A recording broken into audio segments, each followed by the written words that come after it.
in today's video, I will be showing you guys the best tips to actually beat the first 5 shifts here in Animal Hospital. When you hop into the game, I want you to claim your coffee right away, and this does refresh every 3 minutes. When you do get your first coffee, make sure you guys do take only 2 sips. Be very careful, do not take that third one. I will show you guys later on why you can only take 2 sips, but make sure you guys do watch the entire video so that you can actually figure out these important tips that I'm going to be sharing with you.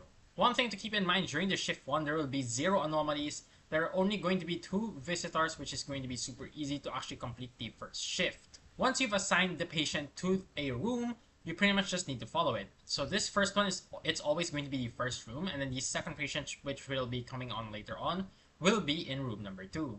And perfect timing, as you can see, the number 2 dude is already coming. Let's go ahead and assign this guy as well. And as you can see, we have assigned him to room number 2. I will also be showing you guys really cool tricks with these doors, by the way. I use them all the time to actually figure out which ones have a patient and which ones is there possibly a ghost in. Now, if you guys have never played this game, of course it is going to be a semi-horror. There are going to be multiple anomalies in this game. Some of them which are very simple to actually avoid, and some of them which will be very difficult. After you've assigned them to their room, you will see these symptoms right here, and you can also see the treatments that they actually require, and those will be located all on this side. And be very careful with their treatments, because if you give them the wrong treatment, it's literally goodbye. So now on shift number 2, this is where you can actually see some anomalies. As you can see, I did unlock the cameras. I've also unlocked the shutters, which means anomalies will officially start at shift number 2. With this guy, literally, it's so obvious. If you just look at his ugly face and he has twitching, he is an anomaly and you just need to shut it down. Now, for every anomaly that you actually shut off correctly, you will gain some extra cash, which I will show you later on. That's where you will use the cash. You will get some very nice upgrades. I'll also tell you guys which upgrades you should be going for. And after you have sent him away, make sure you guys do open it. Otherwise, I'm going to send out a wrong patient. Now, if they don't actually have some obvious signs to as them being an anomaly, make sure you guys do check the camera. Because in the camera, you might see a face at the back, they might be twitching, they might be hiding something. That means they are also an anomaly. But since this guy is completely clean from the camera, this just means he is a legit person. If you guys remembered earlier, I told you guys to save the coffee, right? Only to take 2 sips. That is because Barney or an occasional anomaly that comes over here, you will need to serve them. And as you can see, I served him the coffee that was pretty much useless to me already. And we are going to get some extra rewards for our service. Now, for the trick I was talking about with the doors, I would highly recommend opening every single door. And that is because if an anomaly is walking around, like the ghost, they will just shut the door. Or if you have a patient inside, they will actually just close the door and you can actually see them better if the door is open anyways, such as this. Let's use an example right here. If I was walking and I forgot there was a patient, you can see the monitors actually open. Now, I do recommend, and as you can see, this guy is an anomaly. So we are going to go ahead and close the shutters.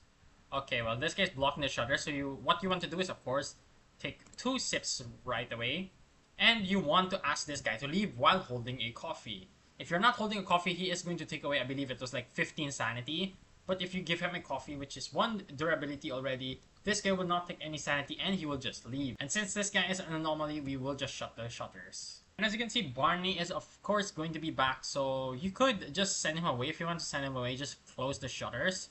However, if you want to try and get some extra rewards, you could, of course, just come over here, wait for the coffee brewing, because this game is actually not that time-gated. It's based on how much time you actually have to spare.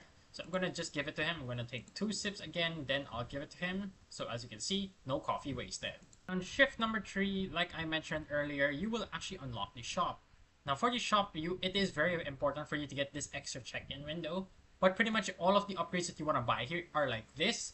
You want everything that speeds everything up. You could also just get these, and it also does sell the coffee, but only get those if you really need the sanity. But if you don't need this, I would highly recommend getting anything that could give you a massive upgrade, such as the speed, because again, if you guys are faster, then less anomalies will have the chance to spawn and less chaos, and it also just saves you a lot of time in real life. And you could get 1 extra inventory slot per upgrade, which is going to be very helpful in the later stages because you will be needing a lot of treatments for your visitors. And as you can see, there is going to be our first anomaly right here. It is going to be the guy that is going to be chilling in the ceiling. But make sure you guys just don't look up. You can actually just keep jumping and look. It doesn't scare you.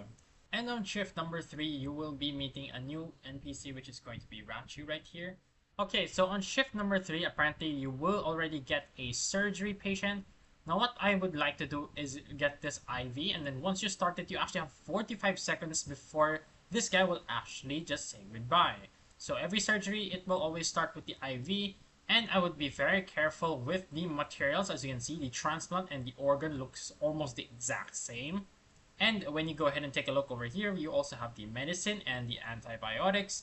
Both of them look extremely similar, which really does mess you up sometimes. If you give him just one wrong tool, well, that's unfortunate. And on the final, when it's about to be finished, you have to give the guy 3 different treatments. So here you go. And then lastly, we have the bandage. And once you do complete all of those 3, you are officially done with the surgery. Now on number 7 here, this is actually going to be more skillful. It's a lot harder than usual. Well, it's definitely a lot harder compared to the others because you actually have to play this minigame right here. And if you guys are not on a mobile device, it is going to be significantly harder. As you can see, I'm literally failing to click it. So yeah, you have to bring this all the way up to 100.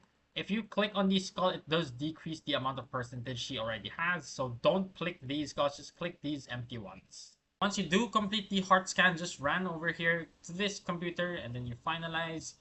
Then you claim this and you should see the treatment. So this is going to be the med kit and the eye drops. And there we go. We do have shift number 3 completed. On the left side, we have completed. So there.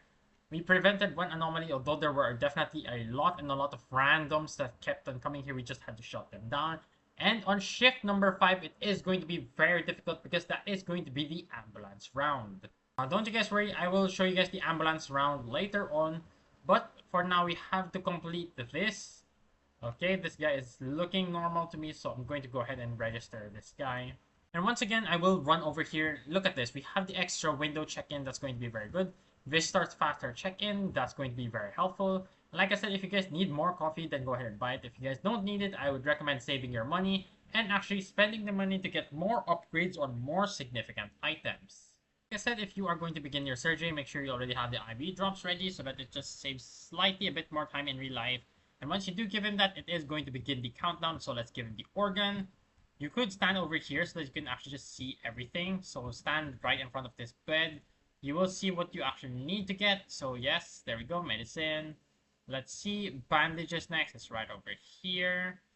And we need the 3 items, which is going to be this, and right over here. And there we go, another completed surgery. Let's go ahead and check over here. Okay, we have a visitor. So, okay, both are clean. So let's go ahead and check both of these in. And as you can see, we did benefit a lot from the upgrade of another check-in window because this actually allowed us to check in faster, which saves a ton of time in real life.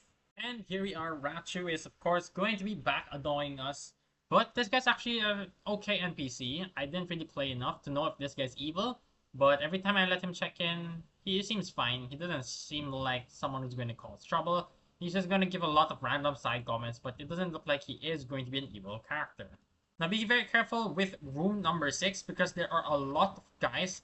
I'm not sure if you're going to be able to see them in the first 5 shifts, but definitely they are very annoying. They blend into the wall with eyes, and all you need to do is just run very close to them, go back to the check-in area, and you should be safe.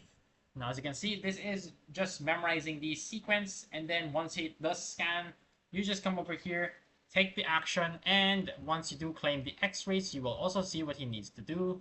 So we need med kit, medicine, and ointment. Once the doors are closed, and here is another anomaly, you very need to be careful here. If you walk into this red zone, he will grab you and you will lose a lot of sanity. So what you do is just hop over the bed, just make sure you never run past that, and you should be completely fine for that anomaly. And for over here, we have these posters. You can actually just remove these posters. I'm unsure what it actually gives you because when I open it, it doesn't really do anything. But pretty much you only have the ability to get a key if you keep on serving Rachu. The room is done. And what I'm going to do now, so that you guys don't get bored, is I'm going to treat every single patient that I have left. And I'll show you guys what happens on shift number 5 and why it's very difficult for most players to actually get through. So we have completed every single patient, and once you do see this guy running crazy, and as you can see, on shift number 5, shift number 10, I'm pretty sure every 5 shifts you will get an ambulance. It's going to be very difficult as a solo, which is what I recommend some people, or just play with a couple of randoms. It will definitely be much easier to have some friends or randoms on the lobby. You can have up to 4 different people in a singular lobby, and the more people you are, of course, the more simple this is going to be, because the task at hand is going to be much more simple if there are a lot of you. And as you can see, the ambulance is now here. There is also the fire anomaly, so that is for a different video. It doesn't really happen in the first 5 shifts. But look at these critical patients. Oh, there we go. There's actually someone who is going to be on fire. So you just chase them down, and there you go. They are no longer on fire. Now you have to prioritize the critical patients. As you can see, there is a critical patient on room number 8. If you do not do the critical patient within the, I think it was like 90 seconds, they will just say goodbye, and you will unfortunately have 1 out of 3 strikes. And so if fire is starting on room number 5, right? If you want to prevent fires from actually starting, you can actually just stop the anomaly completely by putting out the fire everywhere except for one singular spot.